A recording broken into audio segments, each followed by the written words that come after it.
Bismillahirrahmanirrahim. Assalamualaikum warahmatullahi wabarakatuh. Alhamdulillahi rabbil alamin. Wassalatu wassalamu ala rasulillahil karimil amin. Sayyidina Muhammadin wa ala alihi wa sahbihi wa dhurriyyatihi wa ummatihi ila yaumiddin. Wa ba'd. Saya ahbaballahi wa ahbaba rasulihi sallallahu alaihi wasallam. Usi nafsi wa iyyakum bitaqwallahi faqad fazal muttaqun. فلا تموتن إلا وأنتم مسلمون فقال تعالى يا أيها الذين آمنوا اتقوا الله حق تقاته ولا تموتن إلا وأنتم مسلمون. Saudara-saudariku, berjumpa kembali dalam kajian kita di subuh kali ini. Kita bermohon pada Allah Subhanahu wa taala, semoga Allah senantiasa menyayangi, melindungi, menyehatkan dan membimbing kita ke jalan-jalan terbaik yang diridhai oleh Allah Subhanahu wa taala. Demikian tanpa henti kita bermohon pada Allah Subhanahu wa taala, semoga saudara-saudari kita yang berkehidupan sampai dengan detik ini dan belum beriman kepada Allah, dilembutkan hatinya, dikuatkan jiwanya, dimantapkan lisannya untuk bersyahadat sebelum wafat dan kembali kepada Allah Subhanahu wa taala.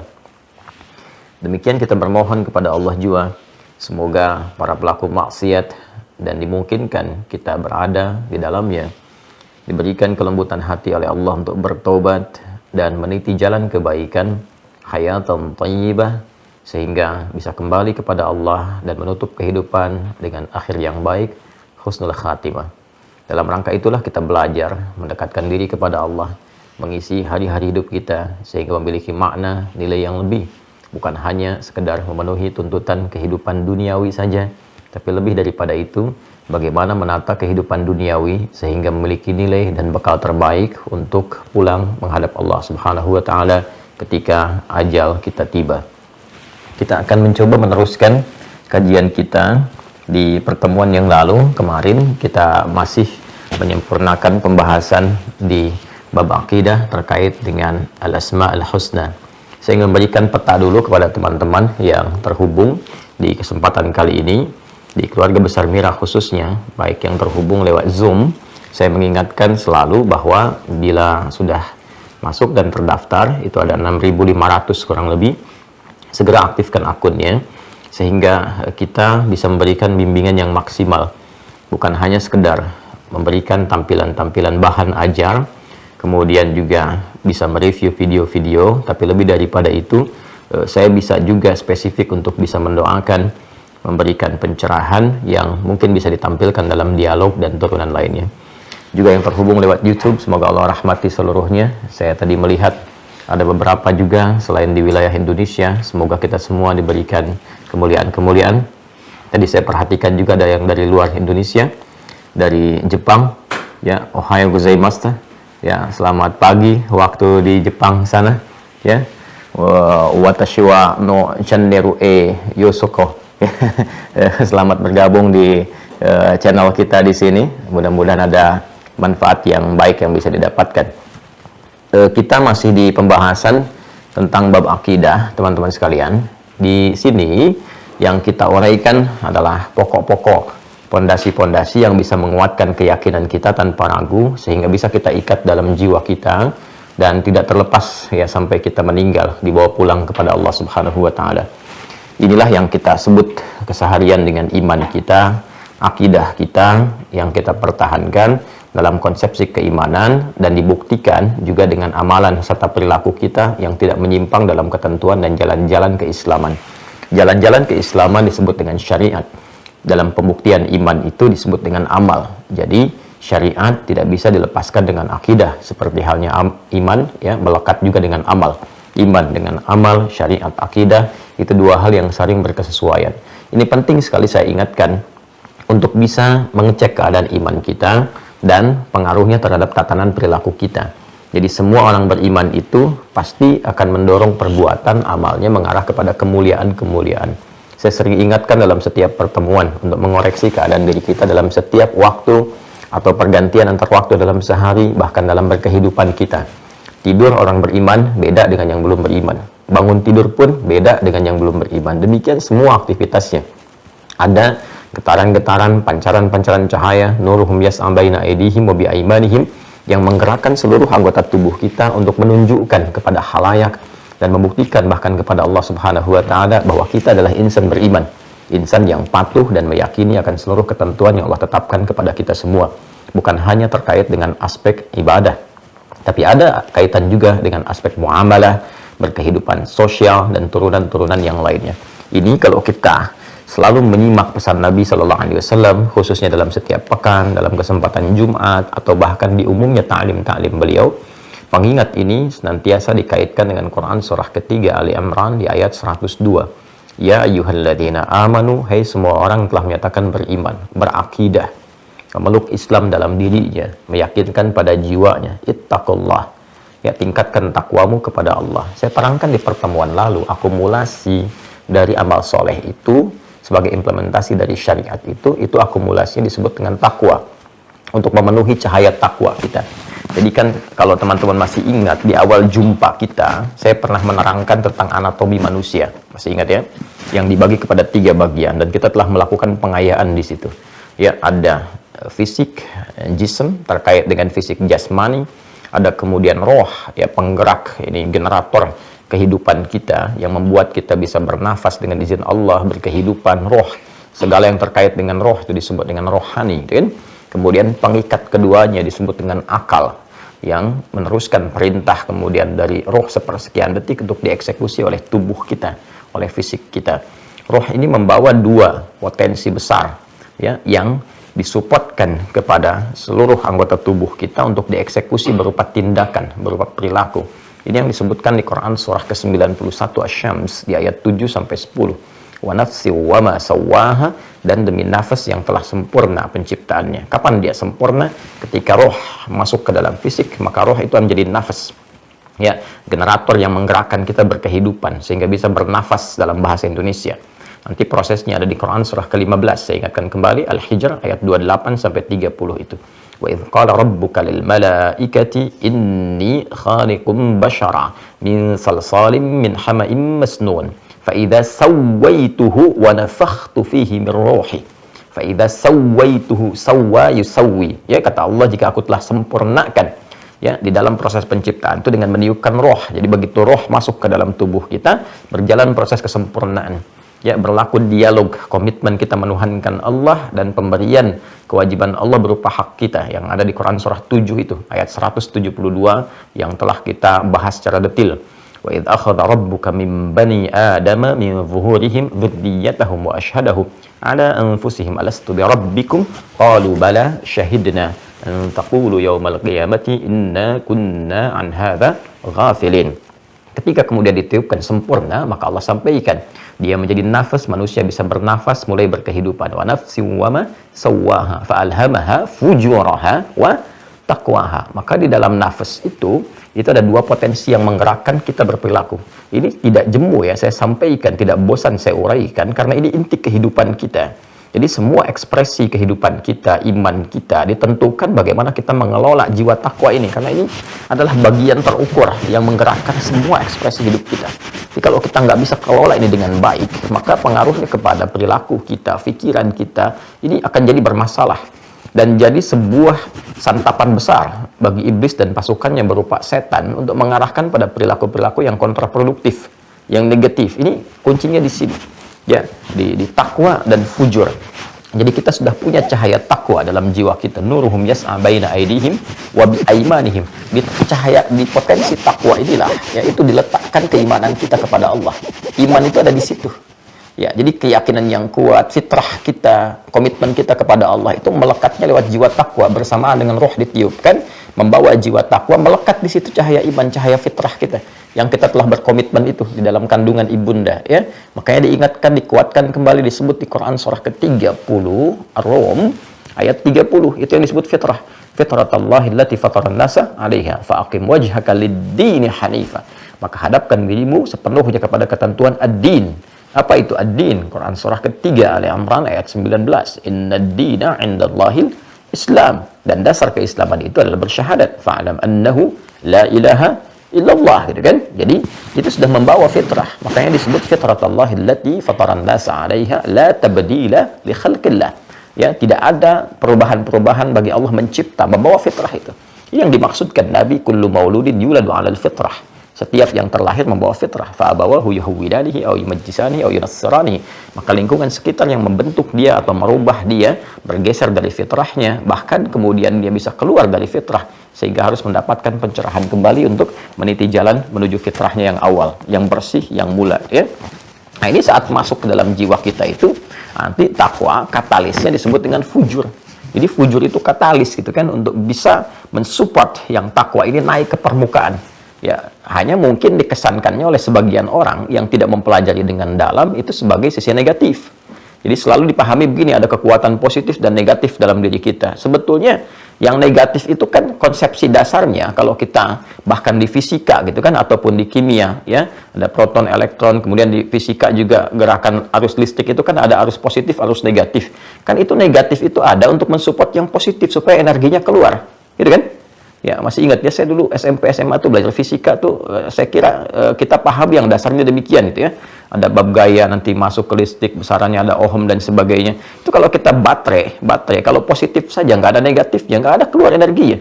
Ya, jadi kan ada positif, ada energi yang negatif disatukan kemudian, maka mengeluarkan energi dari situ kemudian bisa bergerak, jadi generator dan seterusnya.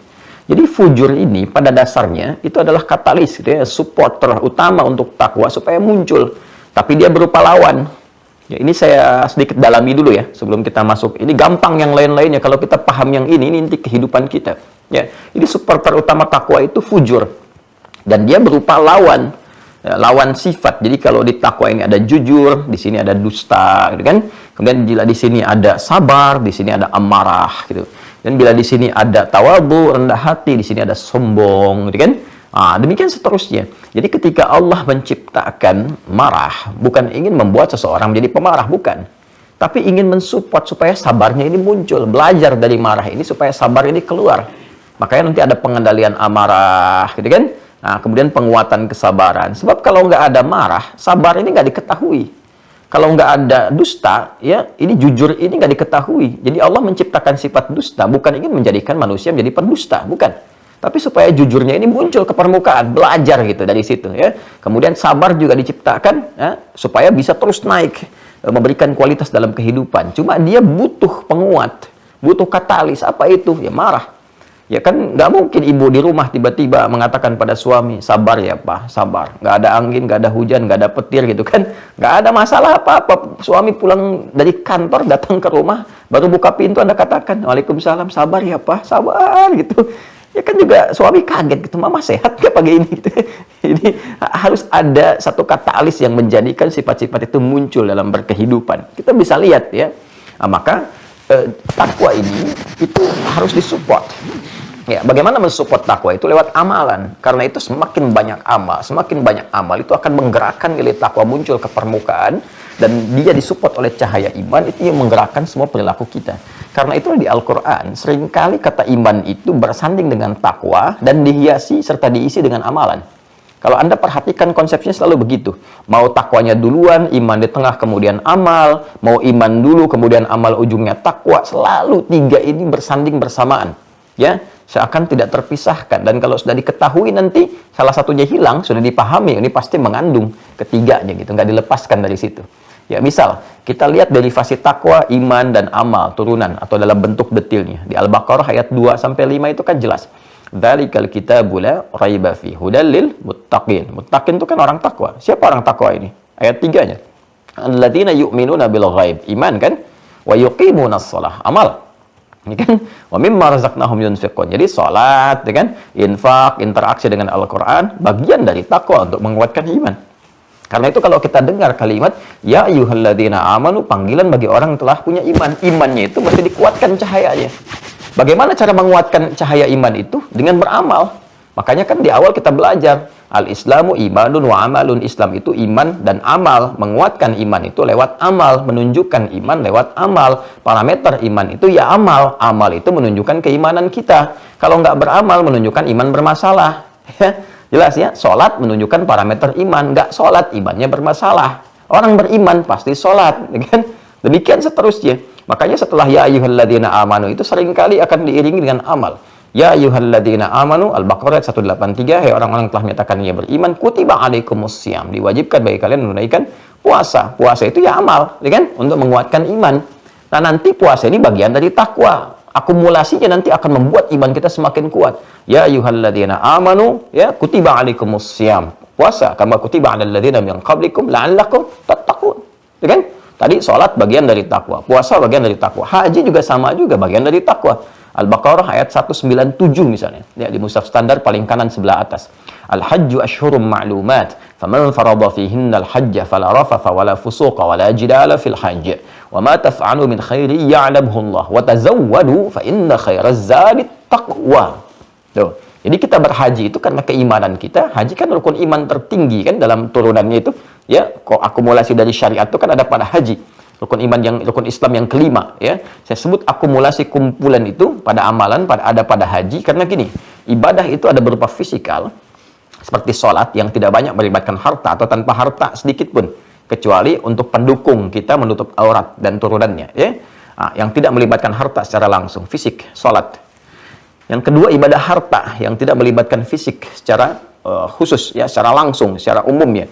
Nah, itu zakat, ibadah harta, infak, ibadah harta, gitu kan? Baik, kita bisa titipkan bahkan kepada amil zakat atau kepada misalnya badan-badan tertentu yang terpercaya untuk menyalurkan infak, ya, dan turunan-turunan lain. Jadi tidak menuntut keterlibatan fisik secara langsung. Jadi ada ibadah harta, ada ibadah fisik. Nah, haji itu menyatukan harta dan fisik sekaligus. Kita mau berangkat haji nggak ada hartanya sulit, ya. Harus ada dikumpulkan dulu. Kemudian juga fisiknya jelas, dituntut fisik, punya fisik yang prima, dari mulai wukuf, ya, kemudian setelah itu dari mulai ke Muzdalifah, kemudian ke Jamarat, sampai dengan tawaf, sampai dengan mabit di Muna, itu kan butuh kekuatan fisik yang dahsyat. Karena itu haji menggabungkan pahala fisik dan pahala harta, kalau benar langsung surga, ya kan? Al-hajjul mabruru laisa lahul jaza illal jannah. Kalau kita belajar fisik itu masih dihitung 10 kali dalam setiap kebaikan. Sholat kan sekali dikerjakan dapat 10 poin, kalau jamaah kalikan 27. Kan konsepsinya begitu. Ya, salat kan disebut hasanah di Quran surah ke-11 Hud ayat 114. Aqimis salata tarafain nahar wa zulafan minal lail innal hasanat yudhibnas sayyiat. Salat di situ disebut dengan hasanah. Sedangkan satu perbuatan hasanah poinnya 10 di Quran surah ke-6 Al-An'am di ayat 160. Man jaa bil hasanati falahu asyru amthaliha. Jadi kalau kita kerjakan sekali salat tuh poinnya 10. Kalau berjamaah kali 27. Salatul jama'ati afdalu min salatil fardi bi 27 darajah. Dan menghitungnya jangan 1, 2, 3 seperti saya pernah sampaikan. 1 ke 2 itu bisa 500 tahun tinggi nilainya. 2 ke 3 bisa 500 tahun, belum feedbacknya kepada kita. Tanha 'anil fahsya'i wal munkar, tatmainnul qulub, memberikan ketenangan pada jiwa, mengantarkan pada kesuksesan, memberikan bimbingan pada kebaikan. Tapi poinnya kembali ke awal bahwa semua amal ibadah ini itu sesungguhnya ingin menguatkan takwa. Kuatkan takwa. Dan penguatan takwa ini untuk memberikan kekuatan pada cahaya iman, supaya makin terang, memberikan bimbingan kepada tubuh kita. Karena itu Nabi mengatakan dalam setiap pembuka khutbah Jumat itu, dalam salah satu bagian dari tausiah, gitu kan, wasiat kencang yang diberikan kepada kita, yang kuat, yang mengikat. Atau dalam setiap pembukaan ta'lim pada umumnya, beliau mengutip Quran surah ketiga Al-Imran ayat 102 yang tadi saya bacakan di awal. Ya ayyuhalladzina amanu taqullaha haqqa tuqatih. Hai semua orang-orang beriman, tingkatkan takwamu kepada Allah, tingkatkan amalmu. Ya, ayo coba evaluasi oleh kita, bikin kurikulum, ya. Saya dulu waktu kecil itu suka punya buku tuh. Ya, bahkan diajarkan langsung dari sekolah tuh. Ya, jadi kita punya buku catatan tuh. Ya, buku catatan kita tuh tuliskan. Jadi semua jenis sholat, saya pernah awal-awal pulang dari Tripoli itu bikin, bukan bikin, ya, ada pengajian-pengajian kecil gitu, kelas-kelas terbatas itu. Saya minta murid-murid saya tuh, yuk bikin buku. Bahkan saya coba contohkan begini bikinnya. Ya, semua jenis sholat kita keluarkan. Sholat fardu jelas kita paham. Ya, waktunya kita tahu. Kalau nggak tahu waktu sholat fardu itu jadi masalah gitu kan. Itu kan tanda iman pertama itu. Inna sholata kanat 'alal mu'minina kitaban mawquta. Ya, sholat itu yang fardu itu orang beriman ya pasti tahu waktunya. Jadi kalau nggak tahu waktunya ada persoalan dalam imannya itu. Ya. Kemudian selain yang fardu kita turunkan yang sunnah, yang mutlak apa, yang rawatib apa, yang malam apa, yang pagi apa gitu kan, terus itu. Jadi selama hidup ini kita tahu menu sholat tuh ini. Oh, ini menunya. Ya, ini menu sholat, waktunya kapan, manfaatnya apa gitu. Ya, lalu di kolom berikutnya kita tuliskan dikerjakan hari ini atau tidak. Atasnya saya berikan hari itu, tanggal 1 sampai dengan tanggal 30 atau 31 kalau Masehi gitu kan, untuk ngitungnya. Jadi saya turunkan dalam sehari ini saya kerjakan nggak gitu. Jadi kita bisa evaluasi. Anda dari mana tahu bisa meningkatkan takwa? Ya, dalam bidang sholat misalnya. Dari mana bisa kita tahu takwa kita meningkat dalam hal sholat? Kan nanti diturunkan. Ya, takwa itu kan tadi saya katakan amal soleh, kan? Disebutkan oleh Quran dari mulai amalan fisik, sholat, kan? Amalan harta, zakat, turunannya infak. Nanti gabungan latihan awalnya ada puasa. Setelah itu kemudian nanti ada haji, ada umrah. Nah, kita bagaimana bisa tahu kalau sholat kita itu meningkat untuk supporting takwa kita itu? Dari mana taunya? Kan ada dua hal, kuantitas dan kualitas. Ya kan? Untuk kuantitas bertambah jumlah sesuai dengan aturan koridor, bukan nambah sendiri, bukan menjadikan subuh dari 2 jadi 3, gitu kan? Nah, tidak demikian. Nah, kan nggak ada larangannya, Ustadz. Ibadah itu yang dicari bukan larangan, tapi perintahnya. Ya, kalau yang dicari larangan nggak akan ketemu di Quran. Sholat maghrib dilarang 4 rakaat, nggak akan ketemu. Di hadis juga nggak ada larangannya, cuma diperintahkan. Perintahnya apa itu yang kerjakan? Karena asal ibadah itu terlarang kecuali ada perintah. Al-aslu fil ibadati haramun hatta yadulla dalilu ala amriha. Asal ibadah itu dilarang sampai tiba kemudian perintah untuk melakukannya. Sebaliknya, kalau urusan dunia yang dicari apa? Larangannya. Ya, jadi untuk memudahkan kita, Masya Allah. Ya, yang dilarang kan terbatas, yang lainnya boleh semua. Dilarang pun untuk menjaga kehormatan kita. Nah, jadi balik ke kita sekarang. Bikin ya kurikulum itu. Nanti insya Allah coba. Kan sudah dikasih itu note. Kalau Anda dapat paket itu kan ada bukunya itu. Ya, salah satunya kan Anda bisa buat tuh. Ya, memo-memo harian kita. Coba di checklist oleh kita tuh. Fardu oke, ya. Kemudian terkait dengan sholat apa saja, ya sholat satu misalnya kan, yang rawati mengikat kita ada berapa tuh, ada berapa rakaat tuh, dari 12 tuh berapa yang kita kerjakan, apakah ditoleransi 10 hari ini turun atau tidak. Ya, kalau kita lihat sekarang misalnya, oh hari ini saya bisa 12, alhamdulillah, berarti besok jaga, kan tingkatkan takwa. Kalau besok jadi 10 berarti turun kan, ya kan. Tahajud bagaimana, kemudian juga sholat duha bagaimana. Jadi kita bisa evaluasi tiap hari, punya kalender pribadi. Ntar tinggal cocokin aja sama catatan malaikat. Begitu mereka bawa catatan, kita juga ada, gitu kan.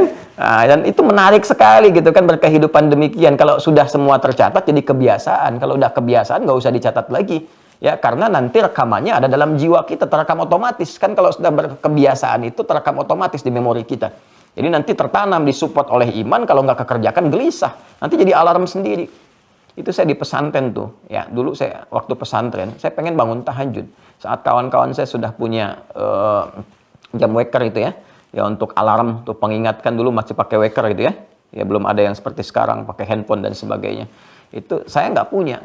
Karena memang punya keterbatasan, saya nggak punya. Saya tanya guru saya pengen tahajud, saya nggak punya jam waker itu seperti kawan saya. Gimana caranya saya bisa bangun?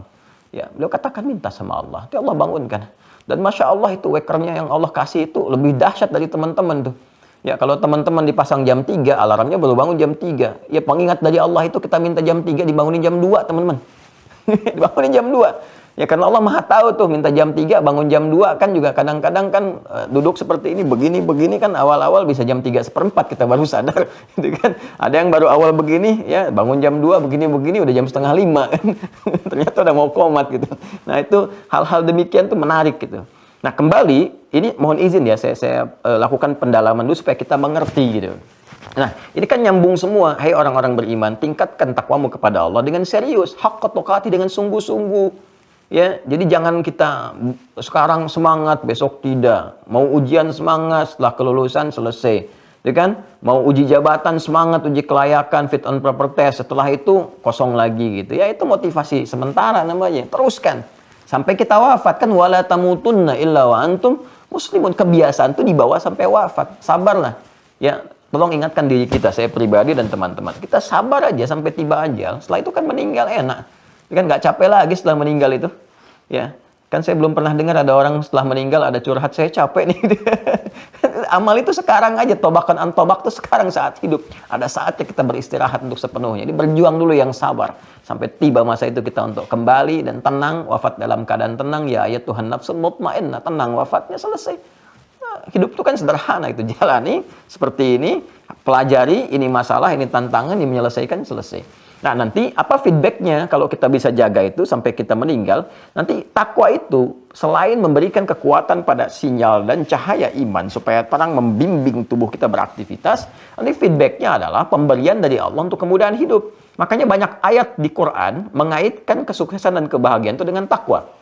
Ya, misalnya Anda ingin bahagia, ternyata solusinya takwa. Di akhir ayat 189 di surah kedua Al-Baqarah. Surah kedua ayat 189. Lihat ujungnya.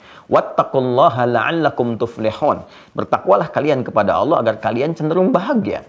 Ya, adik-adik saya lihat nih, adik-adik yang masih belajar nih, kelihatan kan? Apakah misalnya di level SMP kah, SMA kah, di kampus kah? Ternyata penguatan ilmu itu dengan takwa. Dan saya membiasakan untuk melihat itu, belajar dari ulama-ulama dulu, saya coba ikuti, ternyata dahsyat dampaknya. Betul itu, betul. Karena Allah kalau sudah mengatakan pasti hak yang kita pelajari kemarin. Ya, itu ada di Quran surah kedua Al-Baqarah, di akhir ayat 282.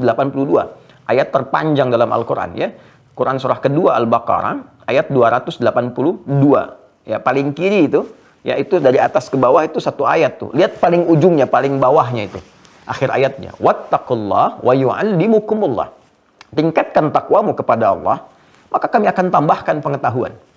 Ya, tambahkan pengetahuan. Jadi saran saya kalau masih punya baby ya, yang anak-anak tuh balita, bayi usia menjelang 5 tahun, usia emas itu yang disupport Bu, Pak, saya sarankan ya, karena saya coba praktekkan juga pada anak-anak kami itu, coba jiwa takwa tanamkan dulu. Itu dahsyat pengaruhnya kepada kecerdasan, cepat menangkap sesuatu. Saya praktekkan satu-satu itu pada anak-anak, itu luar biasa gitu. Ya, ada pengaruh, dan bukan hanya anak-anak kami, di sekolah juga demikian. Di sekolah-sekolah yang kita bina itu anak-anak coba dekati ini, itu ada percepatan gitu. Dan risetnya sudah banyak. Ya, makanya ulama dulu itu memulainya dengan takwa. Dengan takwa dulu. Nanti disupport oleh ilmu ketika mereka mulai menjelang balik. Asalnya kan menghafal Quran, sholat, setelah itu dijelaskan lewat ilmu supaya kuat. Itu datang cepat itu. Silahkan cek biografi para ulama kita yang cendekiawan keilmuan umum saja. Itu rata-rata mulainya dari Quran dengan sholat. Dua itu aja. Sholat yang benar, kemudian Quran. Itu luar biasa. Ya, Al-Farabi, Al-Kindi, Al-Ghazali, Al-Khawarizmi, Al-Battani, gitu kan, dan seterusnya yang lainnya juga, itu sangat luar biasa. Nah, nanti kalau kita pun ingin mendapatkan kemudahan dalam kehidupan, itu akan dibimbing lewat cahaya takwa itu. Cahaya iman yang menguat dibimbingnya, ada masalah ini begini, masalah ini begini. Itu yang dimaksudkan di Quran surah ke-65, ya kan? 65 At-Talaq, di akhir ayat kedua, di awal ayat ketiga. Ya, wa may yattaqillaha yaj'al lahu makhraja wa yarzuqhu min haitsu la yahtasib. Siapa yang mampu meningkatkan takwanya kepada Allah, ya, maka kami akan berikan jalan kemudahan, solusi dari setiap problematika hidup yang dialami. Kemudian bahkan rezeki pun kami kirimkan dari sisi yang tidak terduga. Ya, bahkan selanjutnya, wa may yattaqillaha yaj'al lahu min amri yusra. Kami mudahkan urusan hidupnya. Jadi mungkin kalau ada kesulitan, dan selalu sulit, mungkin bukan kurang harta, kurang tinggi kedudukan, kurang takwa. Ya, toh itu sudah terbukti kok, sudah dialami. Ini kurang apa lagi?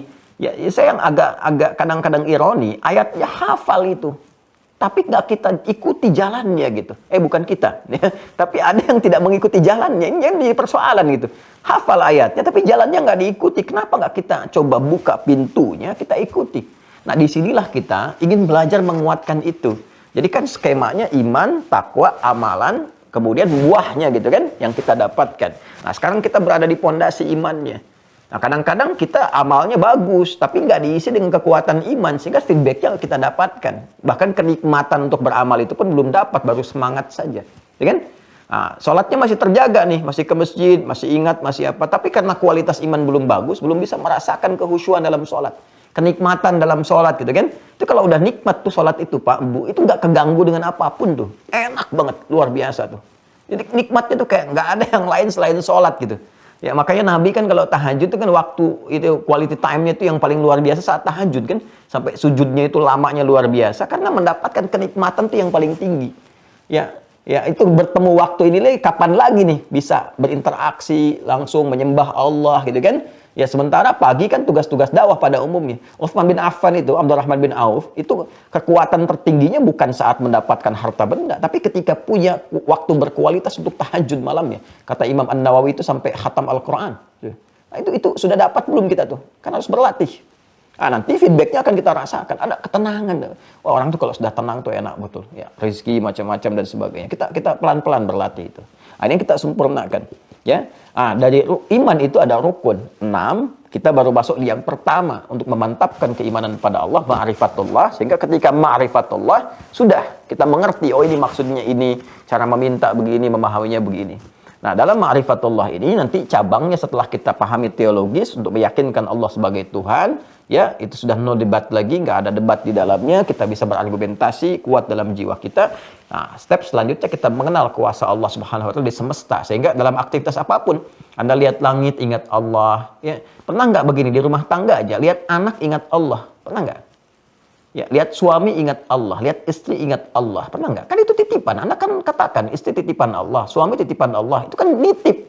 Ya, saya tuh kalau dititipi barang nih, ini misalnya saya dititipi nih. Ya, saya dititipi kawan saya. Normalnya kan kalau saya lihat buku ini saya ingat kawan saya kan? Karena nitip gitu. Ya, saya beli dimanapun ini kalau dikasih saya langsung ingat kan tokonya di mana. Anda pun kan demikian. Anda pakai peci, ketika Anda pakai, Anda ingat kan peci dari mana asalnya? Itu sudah terangkai dalam memori kita. Nah, ini kan sama, kita dititipi anak, istri, atau istri dititipi suami. Dan ingat nggak ketika menatap tuh? Di istri ketika menatap suami, yang diingat tuh uang belanja atau ingat Allah tuh? Ya, jadi suami ketika tatap istri itu yang diingat apa tuh? Ya, ketika melihat anak-anak yang diingat apa? Ya, bisa nggak langsung mengingatkan kita kepada Allah? Sedangkan kita mengatakan inna fi khalqis samawati wal ardi wa ikhtilafil laili wan nahari la ayatin liulil albab. Ayatnya mana tuh? Tanda yang mendekatkan kita kepada Allah. Sanurihim ayatina fil afaq wa fi anfusihim hatta yatabayyana lahum annahu al-haq.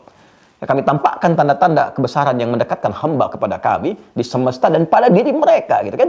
Sampai mereka yakin dengan kebenaran bahwa semua yang disampaikan di Quran adalah hak. Terjadi nggak tuh? Ya, kita lihat pakaian kita ingat Allah bahwa ini akan dihisab. Malu kalau kita sadar tuh dengan begitu, nggak akan maksiat. Karena takut nih, ini pakaian jadi saksi pernah bermaksiat. Ya, kemudian pena jadi saksi pernah berbuat curang gitu kan dan sebagainya, itu malu tuh. Ya, jadi surah Az-Zalzalah itu berbekas di benak kita. Idza zulzilatil ardu zilzalaha wa akhrajatil ardu athqalaha wa qala al-insanu ma laha yauma idzin tuhadditsu akhbaraha. Dikabarkan kan, semua bicara dengan Allah Subhanahu wa taala.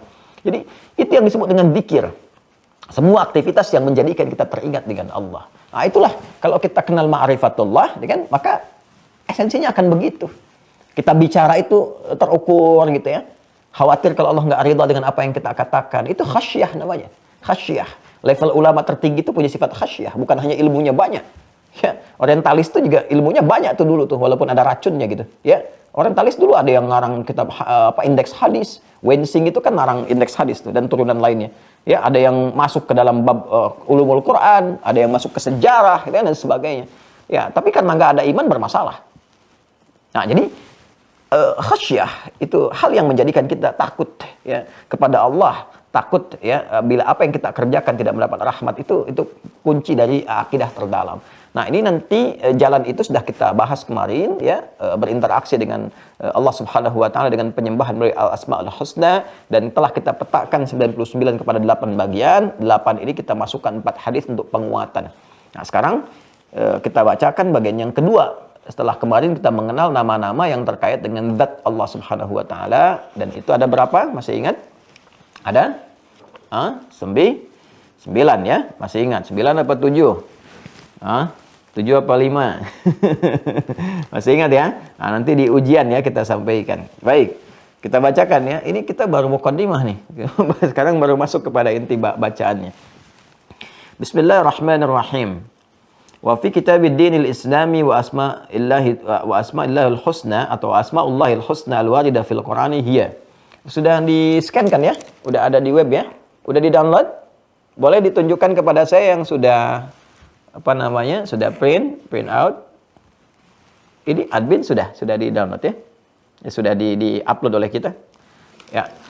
Kalau sudah ada, nanti sudah di-scan di webnya ada. Ya, teman-teman tolong di-download itu atau di print, nanti begitu saya baca, Anda pegang itu juga. Jadi berkesesuaian belajar baca juga ya.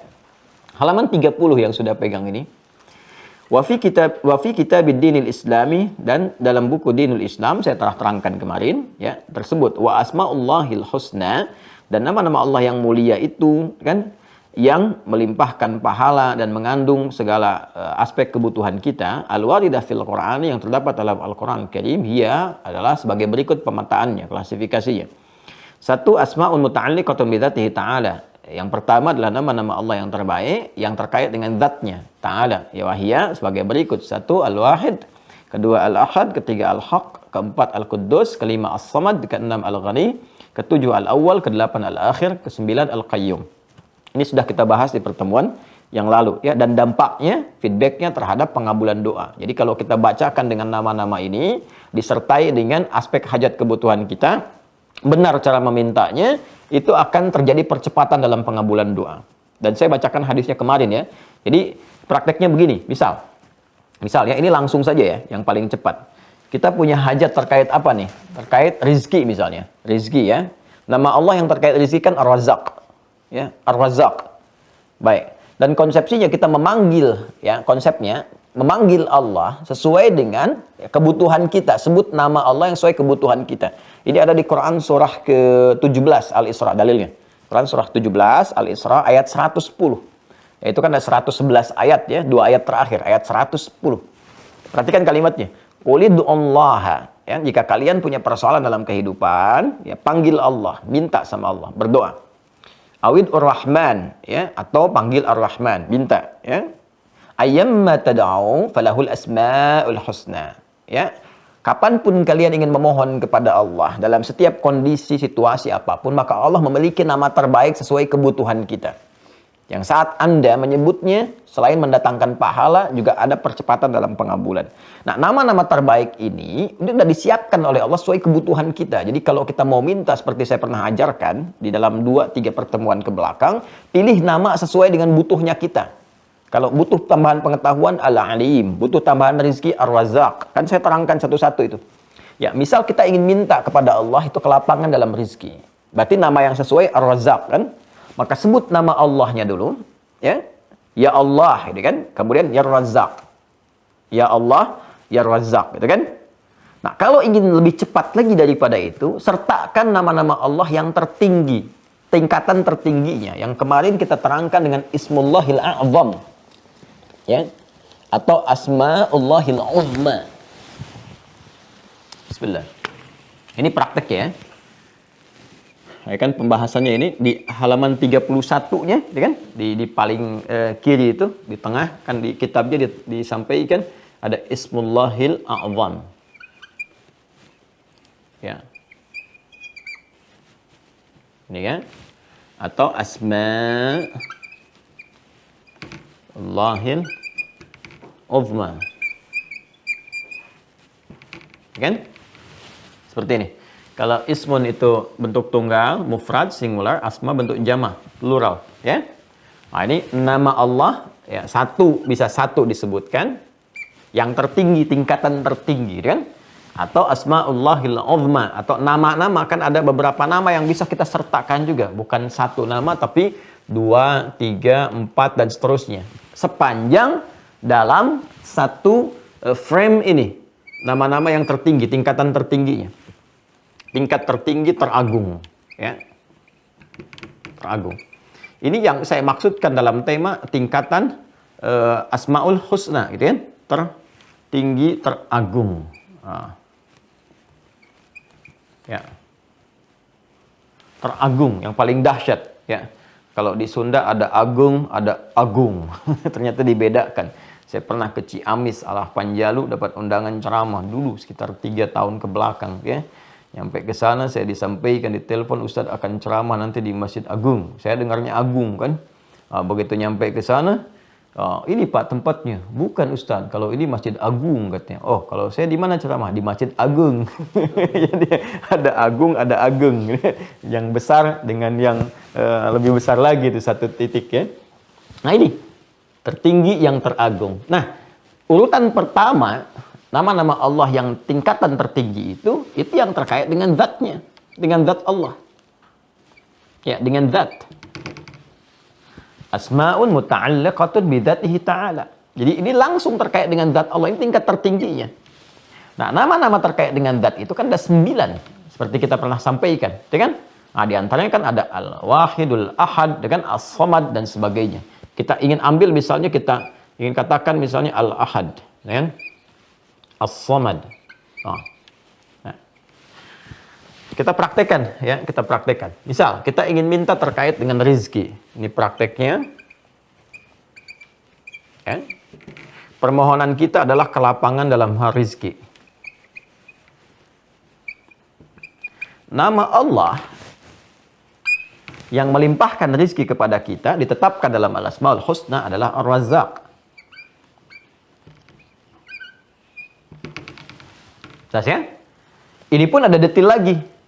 Kalau kita ingin meminta rizki itu dalam bentuk yang tiada batas. Nah, biasanya kasusnya begini. Kasusnya ada yang secara hukum keduniaan atau hukum universal, sunatullahi fil kaun gitu kan, itu ditetapkan nggak bisa nih, nggak mungkin. Ya, status akal manusia mengatakan terbatas. Misal, seorang yang dihukumi, mohon maaf ini sudah perempuan yang misalnya monofos dan mandul. Ya, dalam kasus keturunan kan rezeki juga, rezeki ya. Ini secara medis nggak mungkin. Seperti kasusnya Nabi Zakaria kan, dengan istrinya itu kan, itu divonis secara medis nggak mungkin punya keturunan, secara klinis nggak mungkin. Nah, tapi apa yang terjadi? Beliau tetap tanpa putus asa. Walam akum bidu'aika rabbi syaqiyya, gitu kan di Quran surah 19 Maryam itu ayat yang keempat. Aku nggak putus asa memohon ya. Rabbi inni wahanal azmu minni washtana ra'su syaibah. Kan walaupun rambut sudah memutih, fisik sudah letih, walam akum bidu'aika rabbi syaqiyya, tapi aku nggak putus asa dalam memohon. Ya. Nah, apa yang dimohonkan kepada Allah untuk dapat rizki berupa keturunan? Ya, keturunan kan sekali lagi itu bagian dari rizki. Apa yang disebutkan oleh beliau? Nah, menyebut nama Allah yang pemberi tanpa batas. Ketika dihukumi ada batasan oleh manusia, maka disebutkan nama Allah pemberi sesuatu tanpa batas. Itu Wahhab namanya, Al-Wahhab. Ya kan? Nah, jadi kita bisa sebutkan pertama kalau kita meruntut kepada Quran surah ke-17 Al-Isra ayat 110. Ya, ini prakteknya kan begini. Kata Allah, "Qulid Allah." Ya, sebut dulu nama Allah yang pertama. Maka kita katakan Allahumma, ya kan? Atau ya Allah. Nah, ini praktek ya. Kita katakan ya Allah, ya kan? Nah, ya Allah. Kalimat ya Allah ini, kalau kita satukan, ini sudah kalimat fitrah sebetulnya. Kalau kita butuh sesuatu yang unsurnya memohon, meminta, butuh pertolongan, itu keluar di lisan kita tuh, refleks itu. Ya, bahkan kepeleset aja kita bilang ya Allah gitu kan. Nah, ini ada fitrah untuk minta tolong. Ya, gelap sekali di luar itu, mendungnya gelap, itu kan kita ya Allah mendung. Sebetulnya ada fitrah kita untuk minta tolong, memohon kepada Allah. Nah, kalau spesifik kita ingin mohonkan, minta dengan mengadu kan dan sebagainya, kita bisa gabungkan kalimat ini menjadi Allahumma untuk memberikan kesan yang spesifik, doa yang memang dipanjatkan untuk niat berdoa dengan ketulusan, bukan sekedar kalimat fitrah untuk membedakan dengan yang umum-umum. Ya, refleks kita katakan ya Allah, enggak. Ini spesifik untuk minta. Kita katakan Allahumma, digabungkan jadi Allahumma. Kalau sudah Allahumma, ini kalimat ini mengandung kerendahan hati, kan? Ya. Kepasrahan, keyakinan untuk dikabulkan jika memang dibutuhkan, kan? Ini gabungan dari ini semua. Ini yang dimaksud di Quran surah ke-7 Al-A'raf di ayat 205. Wadhkur rabbaka fi nafsika tadarruan wa khifatan wa dunal jahri minal qaul. Kan minta, berdoa, mohon kepada Allah dengan segenap kekhusyuan hatimu, kan? Dengan penuh kepasrahan, kerendahan hati, bahasa yang lembut yang kiranya bisa menyentuh, karena Allah itu maha lembut kan, maha perasa kan, dan maha mengabulkan dengan cepat yang keluar dari getaran jiwa yang paling dalam sehingga mampu menggetarkan arsy. Ya, nah, ini kurang lebih.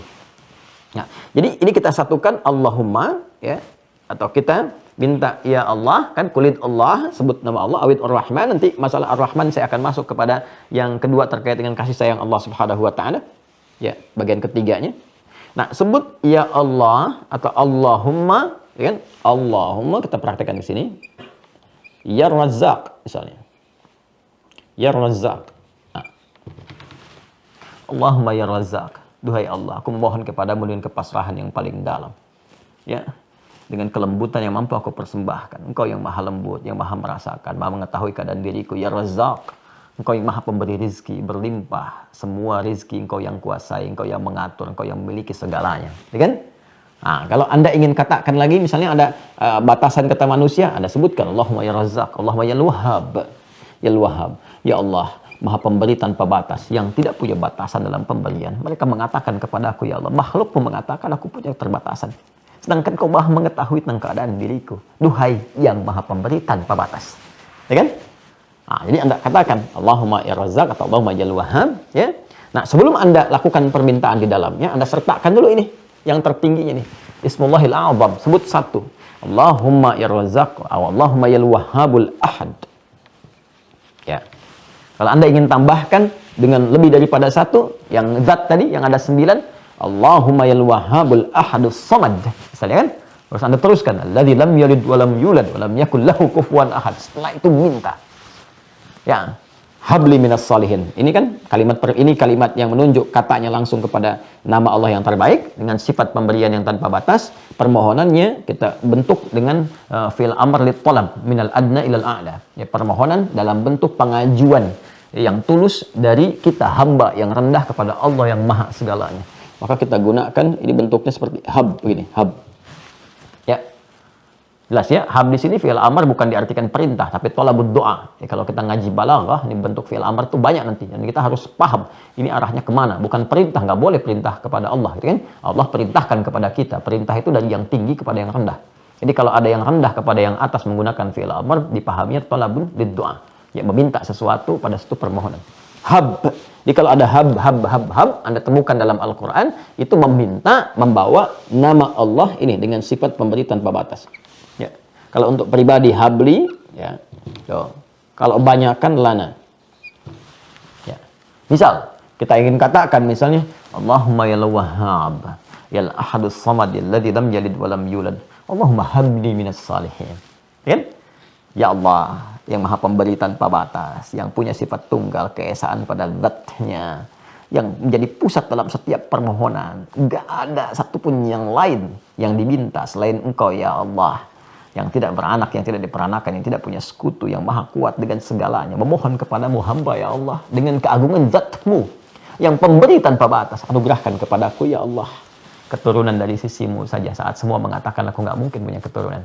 Apa yang terjadi? Ini yang terjadi pada Nabi Zakaria alaihissalam ketika Allah langsung merespon di Quran surah ketiga Ali Imran ayat 38 sampai 39 itu. Ya, habnya disebutkan di 38, 39 jawaban. Fanadatul malaikatu wa huwa qa'imu yusalli fil mihrab annallaha yubashshiruka Yahya. Ya kan? Nah, jadi ini gambaran yang kita bisa berikan. Nabi Ibrahim juga pernah menggunakan kalimat ini di surah As-Saffat itu kan. Ayat yang ke-100, Rabbi habli minas salihin. Ya Allah anugerahkan kepada aku generasi yang saleh. Maka Allah berikan, kabulkan.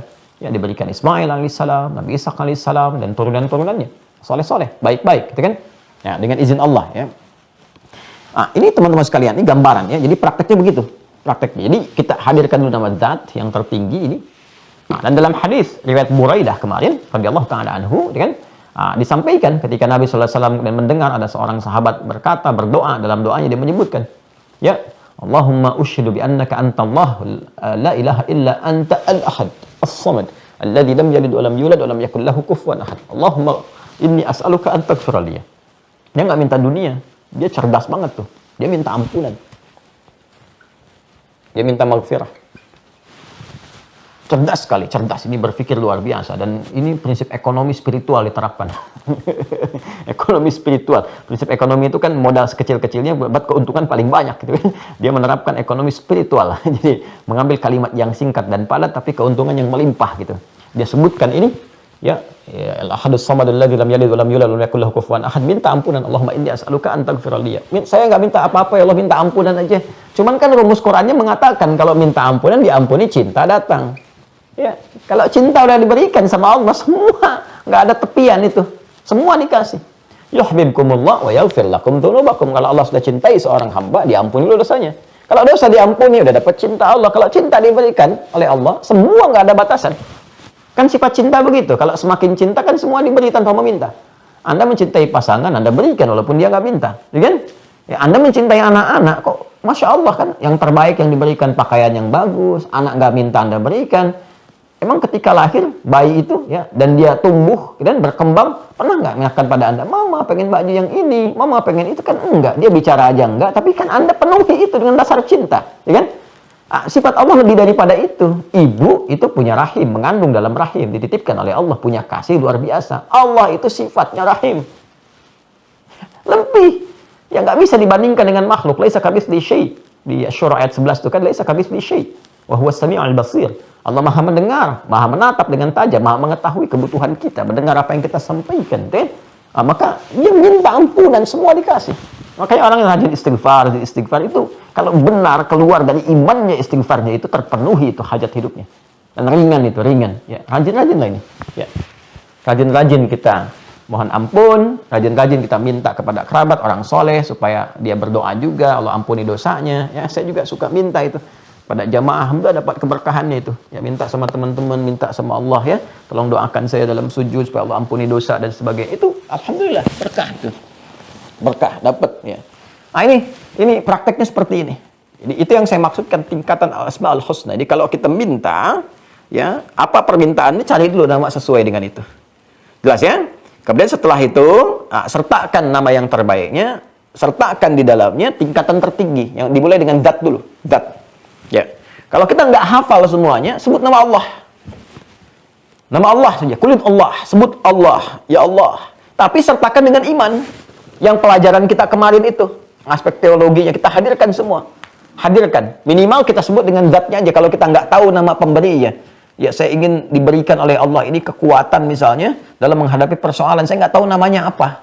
Maka kata Allah, kulit Allah, sebut nama Allah. Ya, yang paling dahsyatnya. Ya, dan hadirkan ini, nama zat ini, Al-Ahad.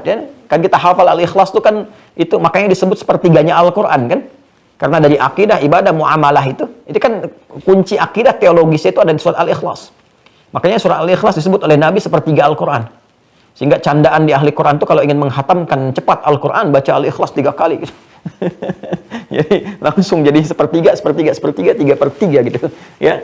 Nah, jadi ini kalau nggak tahu, kata Allah langsung sebut ya Allah, tapi dengan penuh keimanan, kekuatan ya. Makanya Nabi kan nggak banyak disebutkan oleh lisan beliau ketika ditolong dengan pedang itu, sudah dikhususkan begini, siapa yang bisa menolong Muhammad? Sekarang nggak ada kawan kamu nih ya, ini pedang ini sudah terhulus, siapa yang menolongmu saat ini? Nabi kan nggak banyak-banyak ya. Nabi kan nggak katakan ya Allah ya Rahman ya Kudus, ya Allah ya Rahman ya Malik ya Kudus, nggak banyak-banyak, satu aja Allah. Jatuh tuh, gemetar, jatuh, bum, gitu kan. Balik, ambil, Nabi balikan pertanyaannya, sekarang siapa yang bisa menolongmu saat ini? Ya, itu sesuatu yang luar biasa. Di kalimat Allah itu nggak sembarangan. Seperti saya sampaikan di awal jumpa kita itu, kalau kita sampaikan dengan pancaran iman yang kuat, itu menggetarkan. Makanya dibawa dalam sumpah. Ya, sumpah. Baik sumpah jabatan atau sumpah kesaksian. Ya, makanya kalau orang bersaksi, disumpah dengan Al-Quran, kemudian bersumpah dengan nama Allah, itu kan demi Allah, itu melekat ke jiwa yang paling dalam, ke fitrahnya yang paling dalam, boom, gitu, sehingga menjaga diri dia. Ya, jadi kalau pejabat itu yang muslim ya disumpah dengan nama Allah, kan itu di Al-Quran di atas itu nggak main-main tuh, itu pertaruhan loh. Ya, jadi saya juga sampaikan kepada para pejabat-pejabatnya yang muslim ya, yang muslim tuh, itu ketika Al-Quran ditaruh di atas kepala Anda dan Anda itu disumpah pada saat itu pertaruhan yang dahsyat itu. Itu jadi saksi, jangan main-main itu. Itu bukan cuma di dunia itu. Ya, begitu ada penyimpangan-penyimpangan itu pertanggungjawabannya tinggi karena Al-Quran diletakkan di atas kepala langsung, nama Allah disebutkan demi Allah. Itu kalau imannya betul-betul kuat menghunjam kepada jiwa, makanya dijaga itu hukum-hukum. Hukum berkeadilan, hukum kejujuran dan dijaga betul karena kuat menghunjam. Ya. Maka tinggal dilihat saja gitu kan pada diri kita ya. Saya nggak mau tunjuk orang lain tuh, pada diri kita yang dititipi jabatan. Coba lihat, kalau sumpah itu betul disebutkan dengan lisan kita, kemudian menghunjam kepada iman, itu akan menjaga kedudukan supaya membuat kebijakan-kebijakan yang baik dan nggak akan bertentangan dengan hukum-hukum yang Allah tetapkan, baik hukum sosial misalnya, nggak akan merugikan masyarakat, menjauh dari hal-hal yang buruk, ataupun hukum individual juga, membangun ketakwaan, dia pejabat tetap sholat, tetap tahajud dan sebagainya. Itu indah gitu. Nah, sekarang coba koreksi diri kita masing-masing dulu. Ya, lihat dulu. Ya, apa passion yang Allah titipkan pada kita? Itu tinggal kita hadirkan. Jadi kalau nggak tahu kita sebut ya Allah, kalau kita tahu ini rumusnya. Ya, santri mira harus tahu ini. Ya, karena dalam setiap keadaan kita butuhkan ini, ya. Nah, nanti kita pelajari Al-Ahad sudah, Al-Haq sudah. Ya, kalau Al-Haq itu kita kalau dihadapkan pada sesuatu yang membingungkan. Ya, makanya ada doa kan yang diajarkan Nabi, masih ingat? Allahumma arinal haqqa haqqan warzuqna ittiba'ah wa arinal batila batilan warzuqna ijtinabah. Ya, sekarang ini banyak membingungkan nih. Ini begini, informasi begini, begitu, ada ustadz begini, ustadz begitu. Kadang-kadang diuji juga kita, gelarnya tinggi, ya. Ada misalnya ustadz, kiai, atau buya, atau macam-macam. Tapi kita bingung, ini hak nggak kalimat yang disampaikan nih? Yang kita kenal dulu itu syahadat itu bahasa iman, ya kalimat iman, kalimat penguat jiwa. Sekarang jadi kalimat persatuan, gitu kan? Ini benar nggak nih? Sementara gelarnya misalnya gelar-gelar keislaman, gimana kita nih bisa memahaminya?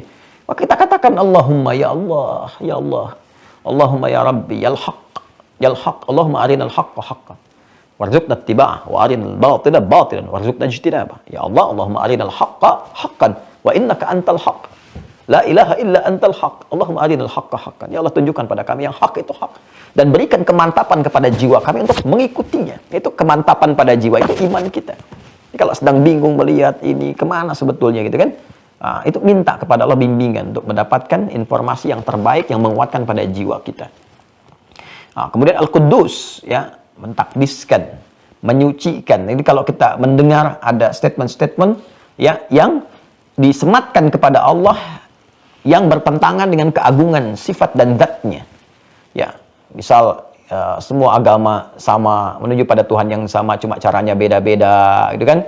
Allah dapat dipanggil dengan nama apa saja, tapi disebutkannya dengan nama-nama yang dipertuhankan di tempat-tempat lain yang tidak layak, yang tidak sesuai dengan nama yang telah Allah tetapkan. Allah sudah sampaikan, ini saya punya al-asmaul husna, ya. Kenapa engkau panggil saya dengan asmaus sayyiat yang lainnya? Ya, yang bagi Allah itu kan asmaul husna, bukan asma yang lain, gitu kan? Jadi kadang-kadang ada statement-statement mengatakan Allah punya banyak nama, bisa dipanggil dengan apa saja, tapi dia panggil dengan Tuhan-Tuhan yang dipertuhankan dalam kesyirikan, di keyakinan lain. Itu bukan nama Allah yang ditampilkan. Maka kita katakan ya Allah ya Al-Quddus, ya Allah ya Al-Quddus, engkau suci dari semua itu, subhanallah amma yusyrikun, ya, maha suci Allah dari apa yang mereka sertakan, mereka syirikkan, ya. Nah, kita bisa mohonkan kepada Allah sehingga dengan itu kita nggak terpana. Karena ada orang-orang yang ditampilkan dengan logika, dengan premis dan silogisme, ya, runtutan pemikiran yang cara berpikir yang salah, tapi merasa benar. Ya, awam itu kadang-kadang terbawa ke situ tuh, terbawa suasana seakan-akan seperti benar, padahal salah gitu. Nah, sekarang banyak itu orang mempermainkan dengan logika. Dia belajar dulu, lalu menitipkan racun di dalamnya, sehingga seakan-akan terkesan benar. Ya, nah, coba kalau Anda nggak belajar, yang kita pelajari kemarin, jangan merasa benar sendiri. Setiap orang juga punya peluang kebenaran. Anda kan nggak pernah tahu mana Islam yang benar, Islamnya Anda atau Islamnya dia, kan? Atau jangan-jangan juga yang nggak berislam juga masih ada kebenaran juga. Itu kan seperti benar, padahal salah. Karena nggak dimulai dengan konsepsi yang benar, premis yang benar dasarnya. Ya, dia membuat semua dengan relatif. Sementara hukum itu ada yang absolut, yang mutlak, dan yang relatif. Sedangkan keimanan itu harus kebenaran mutlak. Ya, kalau dia nggak yakin benarnya, kenapa dia pilih itu? Kita tinggal balik nanya aja sama orang yang bicara begitu. Bapak agamanya apa? Islam. Pak, itu Islamnya Islam relatif atau Islam mutlak? Ketika Bapak menetapkan jadi Muslim, artinya kan Anda meyakini mutlak benarnya Islam. Kalau masih relatif, Anda nggak akan ambil itu sebagai keyakinan. Itu kan cara berpikir yang salah. Ya, sama dengan begini misalnya. Ya, ini kan persepsi yang dibangun nih, yang kita harus betulkan, gitu kan? Kadang-kadang kita menyematkan perbuatan buruk itu, ya, dengan satu atribut itu keliru juga. Nah, sekarang misalnya gini, definisi teroris itu apa? Ya, jadi jangan sampai ada satu atribut yang dilekatkan sehingga terkesan atribut ini jadi bagian dari unsur terorisme. Itu kan jadi keliru gitu. Jadi jangan sampai orang tersematkan begini. Saya kalau mau nanam kurma jadi teroris nanti nih kesannya nih. Karena teroris ditangkap, dia bisnis kurma misalnya. Ya, atau kotak amal misalnya, ya. Atau pakaiannya celananya naik di atas lutut sedikit, di atas lutut, di atas mata kaki misalnya kan, di atas mata kaki gitu, ya. Atau misalnya apalagi tuh yang pakai cadar, yang perempuan dilekatkan demikian, itu dikesankan sehingga jadi atribut. Ini kan jadi pemikiran yang salah gitu.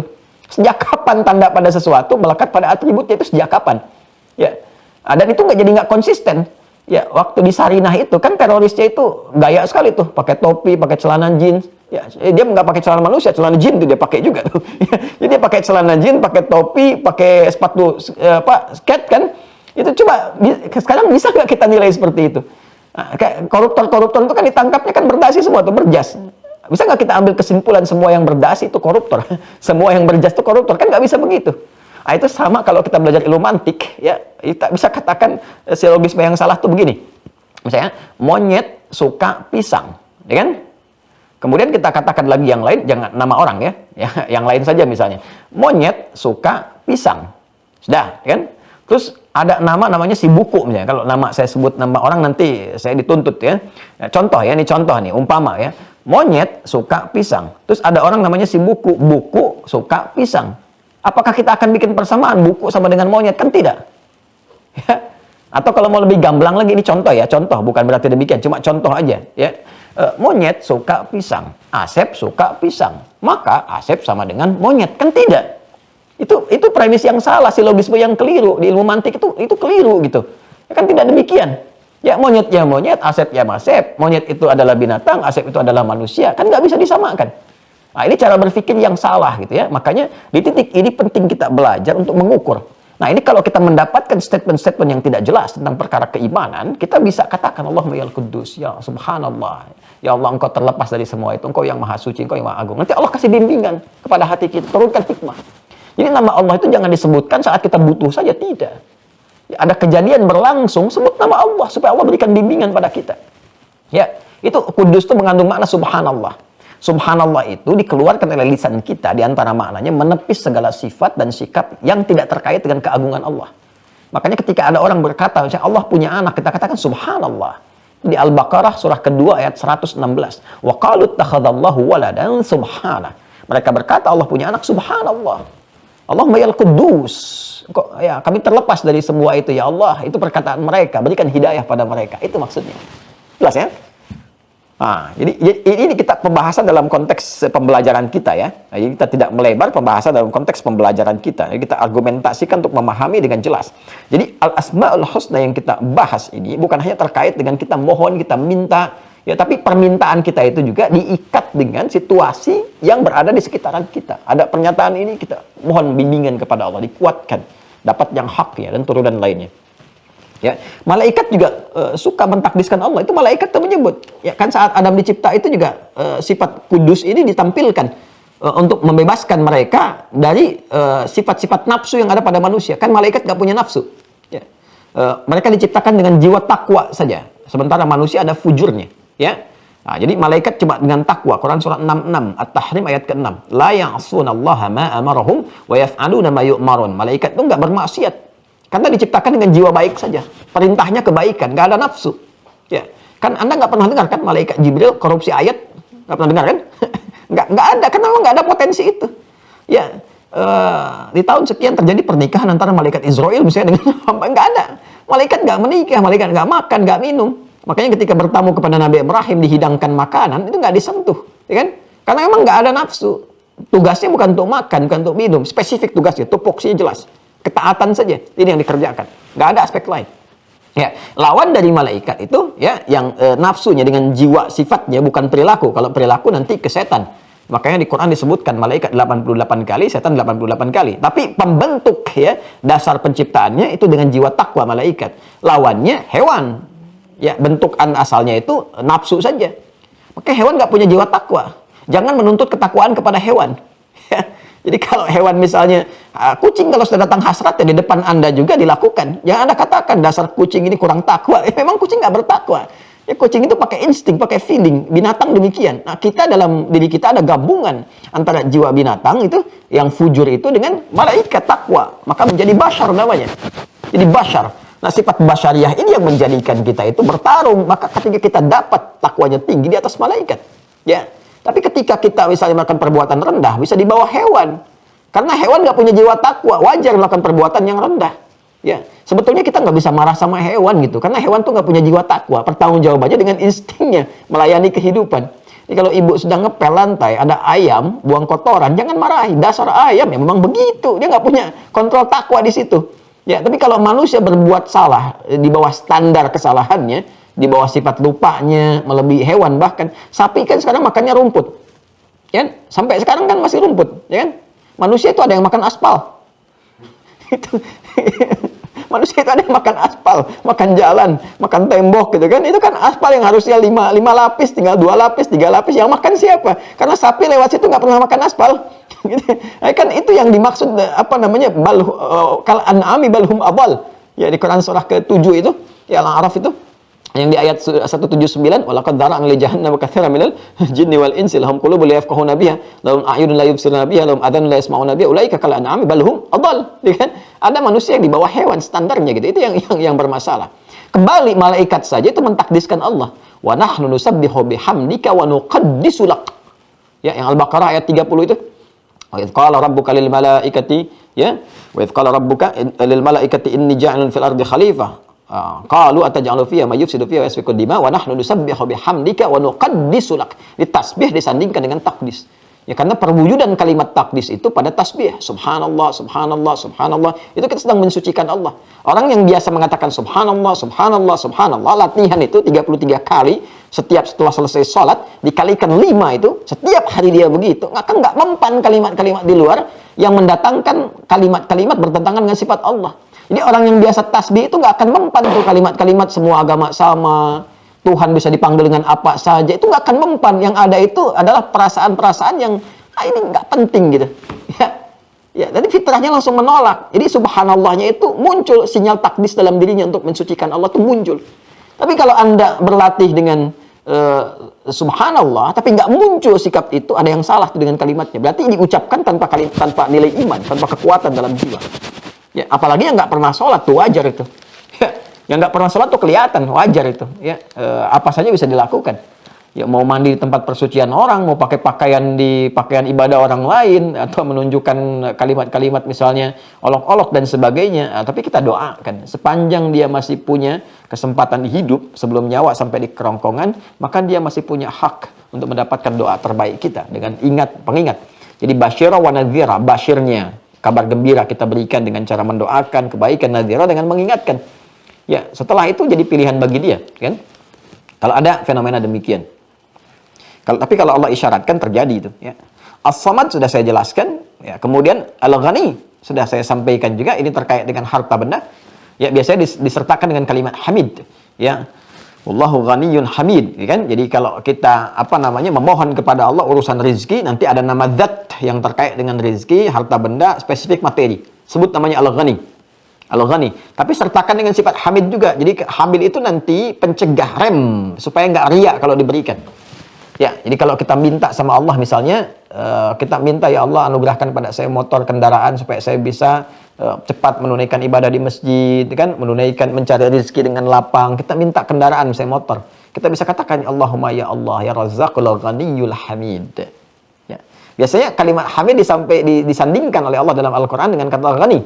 Untuk apa? Untuk memberikan kesan bahwa ini ya, kalau sudah dapat rezekinya, ya dapat itu, jangan ingin terkesan ingin dipuji, karena semua pujian kembali kepada Allah. Jangan ria, karena yang layak untuk diberikan pujian, penghormatan itu semua kembali kepada Allah. Toh kita cuma titipan saja sifatnya, gitu ya. Maka ketika dapat hartanya itu, Allah menjaga attitude kita juga, menjaga sikap kita supaya tidak tampil berlebihan. Ya, jadi kalau Anda minta hartanya saja, tidak dengan penjagaan sikapnya, dikhawatirkan ketika nanti motornya dapat, biasanya tinggal jarak rumah itu ke masjid dia cuma misalnya 500 meter lah, coba. Tapi kita minta motor itu supaya penguatan cepat ini. Anda bisa belok dulu tuh jarak 2 kilo supaya ke masjid. Ya, tin ke tetangga, mari Pak ke masjid, cuma ngasih tahu sekarang Anda punya motor, kan ini masalah.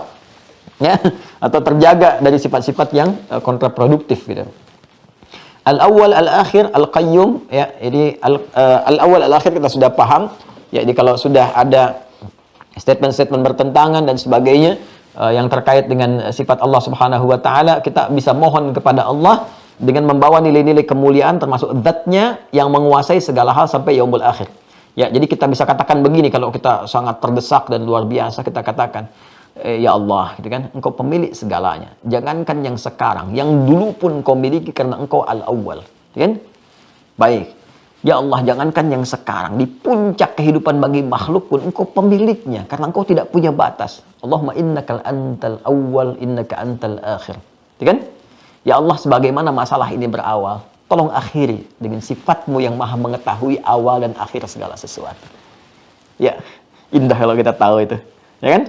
Kita minta kepada Allah, ya Allah, Engkau yang maha mengetahui sejak bahkan sebelum tiba asalnya, karena Engkau al-awwal. Engkau yang maha tahu ujungnya, karena Engkau tahu segala hal, karena Engkau al-akhir, batas yang tidak punya ujung. Ya Allah, persoalan ini menyelimuti hamba sampai saat ini. Hamba tidak tahu kapan berakhir. Ya Allah, dalam rumah tangga ini Engkau titipkan ujian. Hamba yakin untuk meningkatkan kualitas hamba. Namun sampai saat ini hamba belum menemukan solusi, ya Allah. Engkau yang mengetahui awal dari semua ini. Dan Engkau mengetahui akhirnya. Duhai al-awwalil akhir. Ya Allah, berikan solusi dari persoalan ini. Akhiri ya Allah dengan jalan terbaik, solusi yang paling indah yang kau bisa berikan. Pernah nggak minta itu? Nah, itu enak kan, kita dengarnya aja, kita bacakan itu merasa tentram kan, nyaman kan? Ya, apalagi kalau kita tahu itu gitu. Masalah itu kan selalu ada untuk meningkatkan kualitas hidup, ya kan? Di rumah tangga, ya kan? Kemudian di kantor, di kehidupan sosial, kita bisa minta ini. Ya. Nah, ini kan nama terkait zat, tapi itu diwujudkan kepada kita, ditempatkan untuk memberikan solusi pada kita supaya minta dengan keagungan nama itu. Ya, Al-Qayyum yang maha menegakkan, mengatur dan sebagainya. Itu bisa dimintakan kepada Allah saat kita berada dalam keadaan-keadaan memohon kekuatan, dukungan yang berkehidupan kuat, ya. Termasuk juga motivasi tertinggi, termasuk juga saat kita pesimis dengan apa yang bisa kita kerjakan, datang itu, gitu kan? Kita minta kepada Allah untuk menghidupkan suasana gairah kita, kekuatan kita, fisikal kita, semangat berjuang kita, minta kepada Allah. Karena qayyum, sifat qayyum Allah itu mencakup semua, bukan qayyumus samawati wal ard saja, langit dan bumi saja, tapi juga kepada hambanya, memberi kekuatan, penegakan. Kita bisa katakan, ya Allah, seperti Engkau jadikan langit kuat tanpa tiang. Ya, Kau jadikan lautan, ya Allah, terbentang begitu luasnya dengan segala keindahan dan kekuatan. Ya Allah, yang begitu mudah menguatkan langit, memantapkan bumi, maka mohon mantapkan jiwa hamba, ya Allah. Berikan kekuatan pada fisik hamba untuk berjuang, mencari nafkah di hari ini. Allah yang menegakkan, menggerakkan, mohon tegakkan, gerakkan diri hamba supaya tidak pesimis mencari nafkah dalam kehidupan. Di suasana pandemi ini, ya Allah, Engkau yang mengatur rezeki, Engkau yang telah menetapkan, Engkau yang berjanji yang tidak mungkin mengingkari janjimu, ya Allah. Berikan kekuatan kepada hamba, tegakkan, ya Allah, fisik hamba, tegakkan, kuatkan mental hamba untuk berjuang, berikhtiar seperti Engkau perintahkan. Ya Qayyum, Ya Qayyum as-samawati wal ard. Wahai Allah penegak langit dan bumi, tegakkan, kuatkan jiwa hamba. Nah, setelah itu selesai, tawakal, datang ke masjid, katakan, ya Allah, saya sudah berikhtiar seperti apa yang telah Engkau perintahkan, maka saya bertawakal kepadamu akan hasil yang telah Engkau janjikan. Jika dengan semua ikhtiar yang telah hamba tunaikan belum mampu mendatangkan apa yang telah Engkau janjikan, mohon tunjukkan kepada hamba di rumahmu ini, ya Allah, dalam keadaan hamba bersujud, dengan cara apa lagi hamba mesti memohon. Itu enak sekali saat diucapkan, dan getaran kepada jiwa begitu dalam, itu menggoyang arsy gitu. Ya, makanya saya sering katakan, kalau sudah bekerja itu mampir dulu ke masjid, supaya suasana hati tenang gitu, nggak risau dengan kegiatan bising jalan, ya. Kemudian perdebatan yang terjadi di kantor, capek, lelah gitu. Kita mampir ke masjid, salat 2 rakaat, pulang ke rumah tuh aura masjid. Ya, enak ketemu pasangan, enak ketemu anak-anak tuh enak gitu kan. Nyapanya enak, mainnya enak, lelah tuh hilang gitu, penat tuh hilang. Langsung bisa bercanda, main kuda-kudaan, anak yang naik, bapak jadi kudanya dan sebagainya. Main mobil-mobilan dan main gendong-gendongan, itu luar biasa gitu. Ya, jadi ada praktek dari semua yang kita pelajari ini menghadirkan keindahan. Saat kita mau, agama itu kan indah dan ilmu itu indah saat dipraktekkan. Ya, Anda tidak bisa berkata demikian, semua akan indah pada akhirnya. Tidak demikian juga, Cepi. Ya, pada akhirnya indah, tapi indah itu akan tiba ketika ikhtiar mengiringi. Tidak dengan angin surga yang diangan-angankan saja gitu. Ya. Nah, itu kurang lebih demikian lah. Ya. Halo, Assalamualaikum. Kenapa kita menjadi kaku sesaat gitu? Jadi coba fitrah kita sentuh ya, kita sentuh dengan baik. Kemudian kita ambil dulu ya. Ini kan pendalaman yang pertama ya. Sekarang kita ambil yang kedua secara singkat. Asma'un muta'alliqatun bitakwin. Nah, ini penting juga ya. Asma'un, lihat kitabnya ya. Nomor kedua, asma'un, nama-nama Allah muta'alliqatun bitakwin, yang terkait dengan pembentukan, penciptaan. Ya. Pembentukan, penciptaan sesuatu. Jadi ini urutan kedua. Jadi kalau yang pertama terkait dengan zat, jadi kalau Anda minta kepada Allah, ya kan? Segala hal yang dipercepat, sebut nama yang terkait dengan zatnya sesuai dengan situasinya tadi ya. Kan saya sudah sebutkan kapan kita menyebut Al-Wahidul Ahad, Al-Haq kapan, Al-Quddus kapan. Nanti putar kembali rekamannya ya. Nanti insya Allah kita akan aktifkan tuh YouTube-nya Mira ya. Ya, YouTube Mira insya Allah kita aktifkan. Kalau Amil-Amil sudah aktif tuh. Anda kalau sama anak-anak ingin belajar, ada yang Amil-Amil official itu, ya, klik aja situ, itu sudah dimasukkan. Ada 3 video, nanti akan disertakan video-video lain tuh. Ya, belajar nanti apa macam-macam tuh, nanti bisa saling berbagi. Atau nanti kita juga akan sampaikan kepada Anda yang punya video untuk bisa share dengan yang lain. Boleh nanti Santi Mira kita fasilitasi, ya. Ya bisa share dengan yang lain. Nanti didekatkan tuh Ya, Anda mungkin punya anak-anak kecil juga, nanti bisa interaksi, jadi kekeluargaan yang baik kan dengan semuanya. Saya senang sekali itu. Ya, sehingga terasa nilai keislaman, ukhuwah itu terasa gitu, indah, enak. Nanti kalau sudah agak reda pandemi, kan enak ya, kita berharap juga sudah gitu selesai. Terus kita ada fasilitas yang baik juga, pesantren jadi, nanti kita offline bisa sama-sama. Ya. Terus saling mengunjungi juga. Biasanya kita setahun sekali itu ada bisa rihlah ke Aceh, lewati Pantura, kita belajar tuh dari suasana alam yang terjadi, tanda-tanda kebaikan kita terapkan, itu enak tuh ya. Satu saat insya Allah ya. Dan saya sarankan nabung juga ya, keluarga Mira nabung ya, dari sekarang nabung. Nanti ada waktunya kalau kita umrah bareng-bareng, saya sampaikan umrah. Saya tidak punya travel, karena kita orientasi tidak berbisnis gitu. Saya tidak ke sana arahnya. Biasanya kalau sudah nanti waktunya, kita jemaah kita yang punya travel siapkan akomodasi ya. Saya nanti tetapkan ini hotelnya harus di sini, Madinahnya di sini, Mekkahnya di sini, harus dekat dengan ini begini, dan harganya nggak boleh mahal-mahal, harus segini misalnya.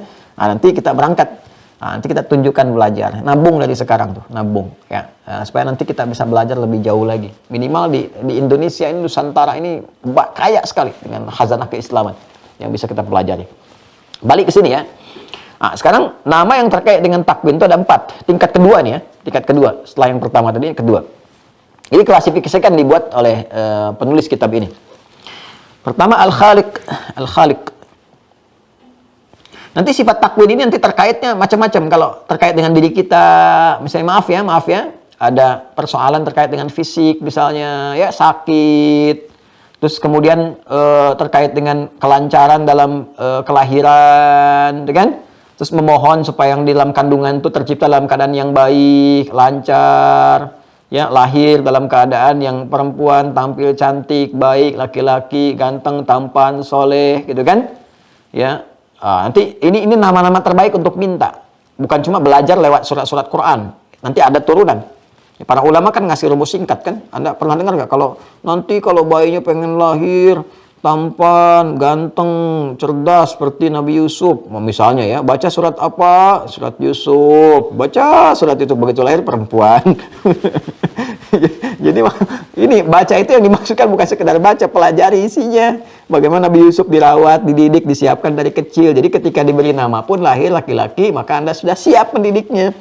Ya, yang perempuan cantik lahir taat sama Allah pada orang tua, baca surat Maryam, baca itu dipelajari sehingga ibunya seperti Hannah, bapaknya seperti Imran. Jadi begitu anaknya lahir, disiapkan pendidikan yang sudah dipelajari sebelumnya. Itu maksudnya. Jadi kalau dibaca surat itu sampai kiamat kurang 2 hari nggak dididik, sama aja nanti. Ya, kembali kepada asal. Satu Al-Khaliq, kedua Al-Bari. Ketiga Al-Musawwir.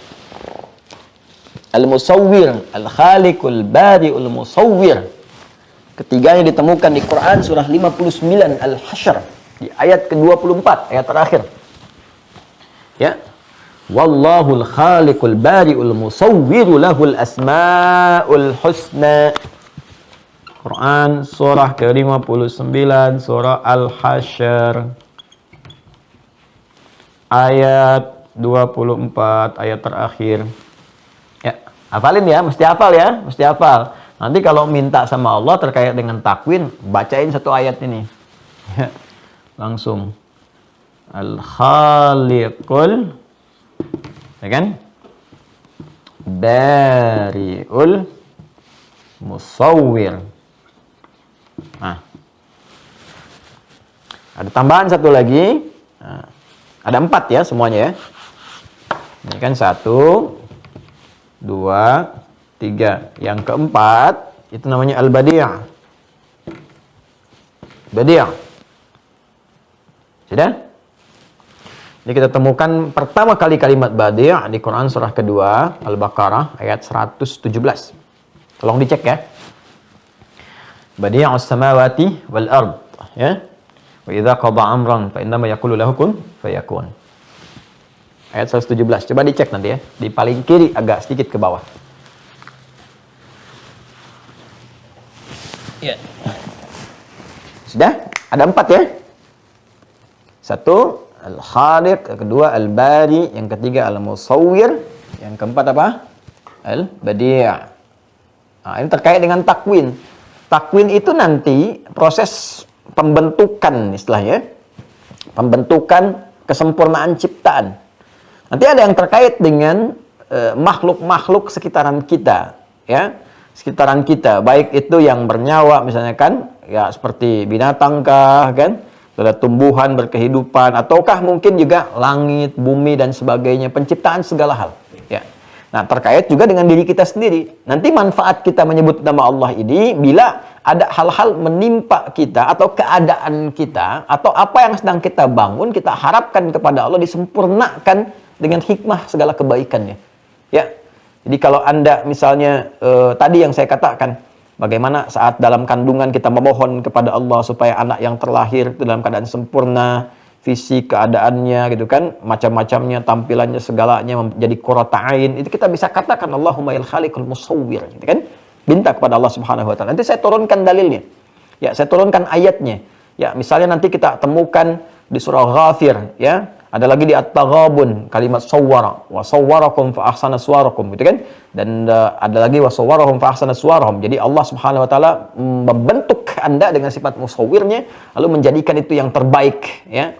Yang terbaik yang sesuai dengan hajat hidup kita dan maslahat kehidupan kita. Nanti kita akan lihat Khaliq itu fungsinya apa, ya, terkait dengan apa, badi itu fungsinya apa, terkait dengan apa, musawwir bagaimana, badi seperti apa di pertemuan berikutnya insyaallah, ya. Jadi kita pelan-pelan dulu. Nah, sementara kita pahami dulu. Jadi kalau didapatkan ditanya hari ini belajar apa, nanti kita bisa jawab asmaun muta'alliqatun bitakwin. Jadi yang kedua nama-nama terkait dengan proses pembentukan. Ada 4. Yang pertama dengan zat, sudah fungsinya sudah. Ada 9. Kedua dengan takwin, ya, pembentukan, proses pembentukan, penyempurnaan, ada 4 nama. Tolong dihafalkan ini, nanti kita akan berjumpa di pertemuan berikut untuk menunjukkan dalil-dalilnya, fungsinya dan prakteknya seperti kita belajar yang tadi. Saya kira itu, semoga Allah melindungi kita semua, kemudian memberikan kepada kita bimbingan yang terbaik untuk beraktivitas. Saya juga pesan kepada semuanya, termasuk diri saya pribadi, kita saling mendoakan. Untuk saat ini, saya minta kepada semua tingkatkan ibadah kita. Jaga sholat dulu, sholat yang paling dasar itu. Terus ibadah harta, ya, yang pokok zakat apa, tapi saya minta sholat jaga. Kalau sholatnya diperbaiki dengan kuat, dengan baik, nanti cahaya iman itu akan muncul pelan-pelan. Kuncinya di situ, ya. Terima kasih atas perhatian hari ini. Maafkan saya kalau ada hal yang kurang tepat disampaikan. Kalau kurang berkenan mohon dimaafkan. Tidak ada maksud sedikit pun untuk menghadirkan kalimat-kalimat yang memiliki kesan-kesan yang tidak baik. Sungguh tidak ada. Semua diharapkan pada nilai yang baik. Kalaupun ada hal yang dikoreksi silahkan disampaikan. Mudah-mudahan Allah membimbing saya untuk bijak mengoreksi diri, memperbaiki lebih baik lagi untuk ke depan. Silahkan ambil pendapat dari juga guru-guru yang baik, yang mengajarkan kita kemuliaan-kemuliaan dalam berkehidupan, dan jaga diri baik-baik, saling mendoakan. Semoga Allah merahmati kita semua. Allahumma taqabbal minna innaka antas samiul alim wa tub alaina innaka antat tawwabur rahim. Allahumma rabbana atina fid dunya hasanah wa fil akhirati hasanah wa qina adzabannar. Allahumma 'allimna ma yanfa'una wa fahimna bima ta'allamna wa wafiqna lin'amala ma fahimna bih. Allahumma ya Allah ij'alna min ahli al-Qur'an waj'al al-Qur'ana sahiban lana fid dunya wa syafi'an lana fil akhirati ya arhamar rahimin. Allahumma ij'al baqiyata hayatina hayatan thayyibah wa akhir wafatina ya Allah husnal khatimah bi kalimatit tauhid la ilaha illallah Muhammadar Rasulullah. Fa'ajib kalimatana bi qaulika ya ayyatuhan nafsul mutmainnah irji'i ila rabbika radiyatan maradiyah fadkhuli fi ibadi wadkhuli jannati. Wa sallallahu ala sayyidina Muhammad wa ala alihi wa sahbihi ajma'in. Wa akhiru da'wana subhanakallahumma wa bihamdika asyhadu an la ilaha illa anta nastaghfiruka wa natubu ilaik. Walhamdulillahi rabbil alamin. Assalamualaikum warahmatullahi wabarakatuh.